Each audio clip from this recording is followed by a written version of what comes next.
بەداخەوە ئەوەی کە دەگوزارێ گوێنەدانە بە هاوڵاتیانی شاری سلێمانی ئەو ماوەی چەندین ڕۆژە بتڵی پاراستۆڵ لە نەخۆشخانەی شار نەماوە. 3 ڕۆژە پەیوەندیەکەم بە بەڕێوەبەری گشتی تەندروستیەوە بۆ چارەسەرکردنی ئەم گرفتە تا ئێستا وەڵامی نەداومەتەوە، بەڵام ئەم شەو دوای ئەوەی هەر لێرەدا ڤیدیۆیەکمان کرد و ئەم فەزاحەتەمان کەشف کرد.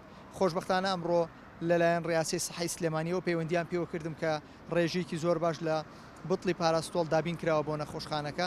ئەمی کە دەگوزارێت لە هەرێمی کوردستان پشتگوێ خستنی هەموو کەرتەکان خۆی لە داڕمانی ژێرخانی تەندروستی و ئابووری و سیاسەتی هەرێمی کوردستانە دەبینێتەوە. حکوومەتی هەرێم زۆر مزایدەی ئەوە دەکات کە دەڵێ داهاتی ناوخۆ سرف دەکەینەوە بۆ پێداویستی سەرەتاییەکانی هاوڵاتیانی هەرێمی کوردستان، بەڵام تۆ داهاتی ناوخۆ نەدەیدەیتەوە بە موچە و ئەمەش حاڵی تەندروستی و پێداویستی سەرەتاییەکانی شارەکانی هەرێمی کوردستانە. ئەم شارە لەلایەن بەرپرسانی ئەم شارەوە سزا دەدرێ و لەلایەن کۆی حکوومەتی هەرێمی کوردستانەوە سزا دەدرێ.